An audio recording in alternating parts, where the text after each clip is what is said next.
ప్రస్తుతం మనం cantonment MLA Lasya Nanditha accident అయినటువంటి వెహికల్ దగ్గరే ఉన్నాము. చూడొచ్చు XL6 అది కొత్త కారు, ఇంకా నంబర్ కూడా రాలేదు. ఎంత దారుణంగా డ్యామేజ్ అయిందో కళ్ళకు కనబడతా ఉంది. జననీ ఎస్టేట్స్ ఫార్మ్లాండ్స్ చందనవాలి స్క్వేర్ యార్డ్ 2299 మాత్రమే. యాక్చువల్లీ ఆమె ఒక ప్రైవేట్ పార్టీకి అటెండ్ అయ్యి తిరిగి మళ్ళీ ఆమె ఇటు పటాన్ చెరువు వైపు వెళుతూ ఉండగా యాక్సిడెంట్ అయిందని చెప్తున్నారు. సుల్తాన్పూర్ అనే ఒక ప్లేస్ లో యాక్సిడెంట్ అయింది. కానీ ఇప్పుడు వెహికల్ మాత్రం అక్కడ లేదు. ఒక 3 కిలోమీటర్స్ ముందుకు తీసుకొచ్చేసి ఎగ్జిట్ నెంబర్ 3 దగ్గర, అంటే పటాన్ చెరువు వెళ్ళే ఎగ్జిట్ నెంబర్ 3 దగ్గర వెహికల్ ని పార్క్ చేశారు. ఎందుకంటే ORR లో పెడితే ప్రమాదం కాబట్టి, వెహికల్స్ కి ఇబ్బంది అవుతుంది కాబట్టి తీసుకొచ్చి ఇక్కడ పెట్టారు. ఎంత దారుణమైనటువంటి యాక్సిడెంట్ అనేది, అసలు పాటు అసలు ఏది పనికి రాకుండా పోయినటువంటి సిచ్యువేషన్ కనిపిస్తుంది. చూడండి, కేవలం రైలింగ్ కి తగిలితే ఇంత పెద్ద యాక్సిడెంట్ అవ్వదు అనేది ఒక మాట వినిపిస్తా ఉంది.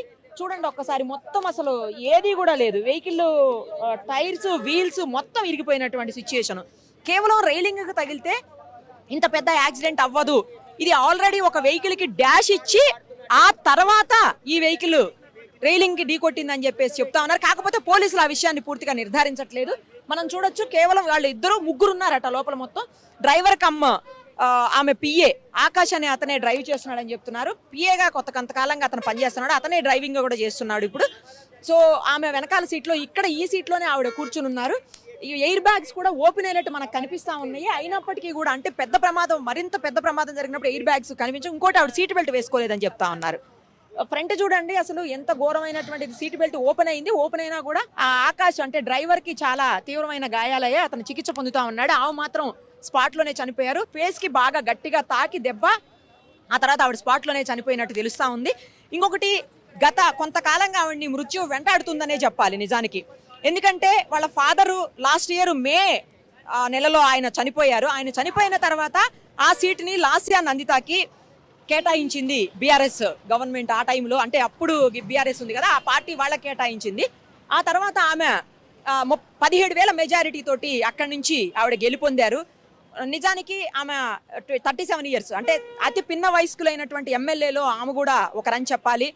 లాస్ట్ డిసెంబర్లో ఆమె ఒక ఓపెనింగ్ కోసం వెళ్ళి షాప్లో లిఫ్ట్లో 3 గంటల పాటు ఇరుక్కుపోయినటువంటి పరిస్థితి. అది మొదటిసారి ఆ ప్రమాదం నుంచి బయటపడ్డారు.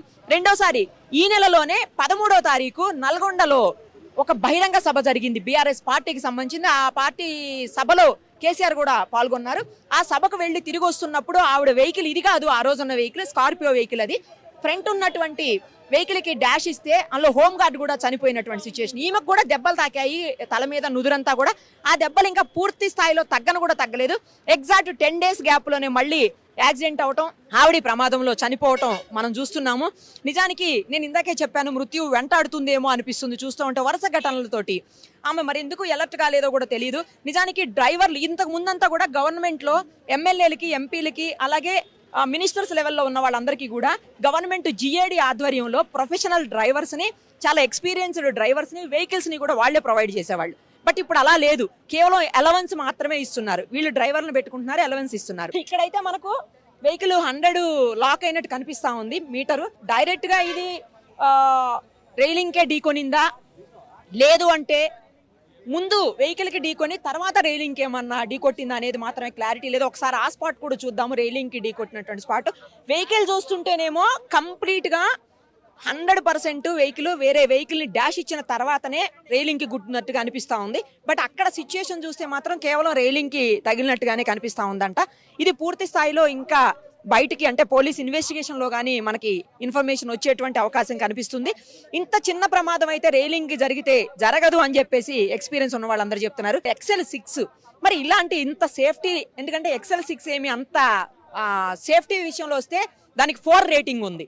మరి అలాంటి వెహికల్లోనే అంటే ఒక రకంగా బాగానే ఉన్నట్టు సేఫ్టీ రేటింగ్, తర్వాత ఎయిర్ బ్యాగ్స్ కూడా ఉన్నాయి. అయినప్పటికీ కూడా ఇంత పెద్ద ప్రమాదానికి లోనయ్యి ఆవిడ చనిపోవటం మాత్రం అటు ఆ కంటోన్మెంట్ ప్రజలకు కావచ్చు, ఆమె కుటుంబానికి కావచ్చు, అలాగే బీఆర్ఎస్ పార్టీకి కావచ్చు తీరని లోటనే చెప్పాలి.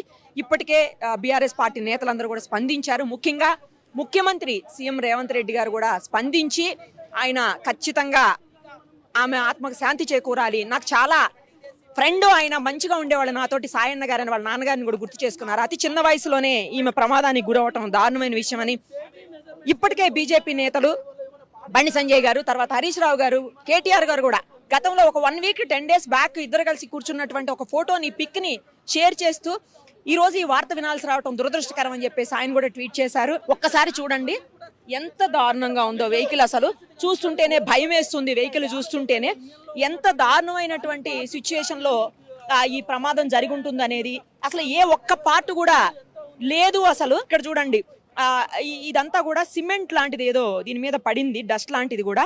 ఇది రైలింగ్ అలాంటిది ఏమీ ఉండదు, ముందున్న వెహికల్ కి ఏదో డాష్ ఇచ్చారు అనేదే అందరూ కూడా అంటున్నటువంటి పరిస్థితి. కానీ ఏదైనా జరిగిన సంఘటన మాత్రం అత్యంత దారుణమైన విషయం. పొద్దున్న 5:15 టైంలో, 5:15, 5:20 ఆ టైంలో జరిగిందని చెప్తా ఉన్నారు. ఇమీడియట్ గా 5 నిమిషాల గ్యాప్ లోనే ఇక్కడ నుంచి పోలీసులు వెళ్ళడం, ఆ వెహికల్ ని అక్కడి నుంచి షిఫ్ట్ చేసి ఇక్కడ తీసుకొచ్చి పెట్టారు.